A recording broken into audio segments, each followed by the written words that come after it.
do MCE and how you feel being the best score in MCE at the first time you did it.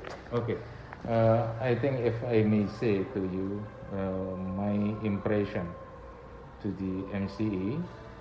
Actually, when we are talking about MCE, it means we should anticipate what actually the learning process in the 21st century.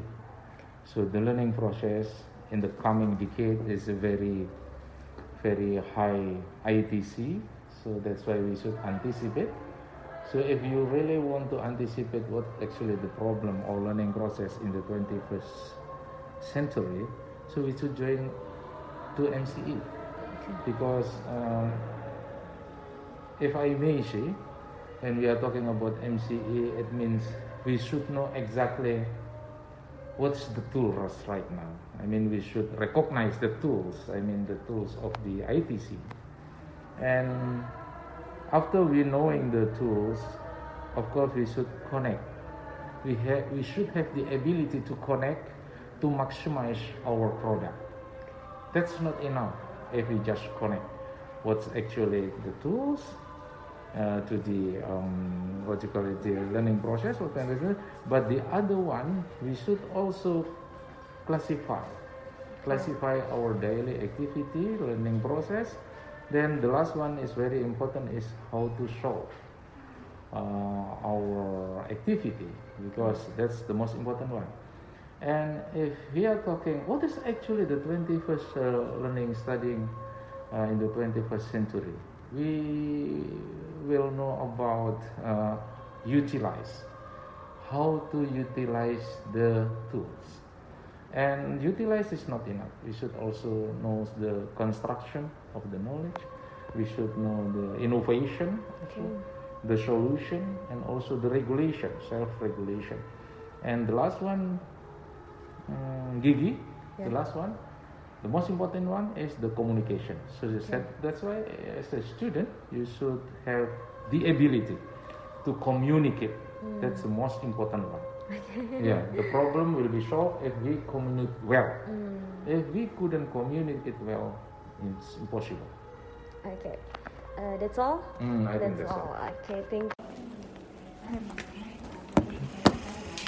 Baik, kesan yang saya tangkap dari sertifikasi MOS ini berangkat dari keinginan saya pribadi. Yang pertama, saya ingin menambah wawasan ilmu pengetahuan, terutama di bidang Microsoft Office ini. Karena Microsoft Office ini di dunia pekerjaan apapun, dari saya sendiri dari TNI AU, kemudian siapapun yang bekerja di instansi pemerintahan atau yang bertugas sebagai staf, selalu bekerja di dalam disiplin ilmu yang diaplikasikan melewat Microsoft Office atau TIK ini, ya kan? Oleh itu saya pertama ingin menambah wawasan sebanyak-banyaknya. Yang kedua, saya ingin networking, atau dari kata memperbanyak pengayaan teman, terus pengayaan teman-teman di luar sivitas saya, di luar kekorban saya sebagai TNI. Dan ini sangat bagus sekali karena Microsoft Office MOS ini ternyata banyak fungsi-fungsi yang belum banyak kita ketahui, ya. Kita memang bekerja selalu menggunakan aplikasi-aplikasi yang ada di Microsoft Office, namun ternyata setelah didalami secara dalam, ya, itu banyak fungsi yang kita tidak ketahui, dan akhirnya dengan latihan ini kita jadi tahu, ya.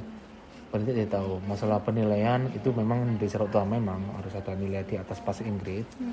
Namun demikian, nilai itu adalah tujuan yang berikutnya. Yang penting kita bisa dulu memahami, dan setelah itu pasti akan menjadi orang yang eksportis, ya. Barulah nilai itu dimainkan, karena kita sebagai eksportis tentunya parameternya dan nilai. Kemudian saya berterima kasih sekali pada memberikan atensi yang sebesar-besarnya atas penyelenggaraan ini oleh TCPLN, karena memang baru kali ini yang menurut saya yang mengadakan dari yang saya tahu, ya. Dan itu bagus. Kedepannya mungkin saya ingin mengajak pada sivitas akademisi, baik itu mungkin mahasiswa atau mungkin rekan saya atau mungkin teman atau mungkin senior atau junior saya yang ingin maju semuanya harus punya skill ya. Nah, kalau ilmu atau apa bisa dipelajari dengan metode otodidak, metode daring yang harus dijajarin, tapi skill itu harus dilatih. Nah ini makanya pelatihan yang berverifikasi secara internasional. Akhirnya kita dilatih dan mendapatkan keabsahan legalitasnya secara nasional. Mungkin itu yang saya kemudian masih. Untuk sebelumnya udah ada persiapan belum Pak sebelum tadi mengikuti ujian? Oh oke. Kalau jujur ya, kalau saya sendiri memang persiapan secara signifikan saya tidak melakukan.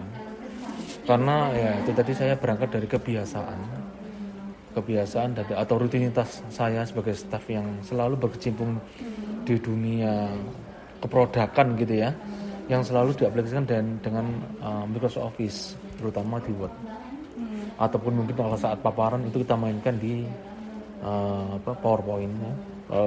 Tabulasi dan perhitungan formulasi lainnya kita mainkan di Excel. Namun demikian, karena ini mau disertifikasi, artinya kan kita harus memenuhi batas kelulusan ya, karena parameter yang ada nilai, makanya kita sedikit banyak merefresh kembali dengan cara mengikuti training lah.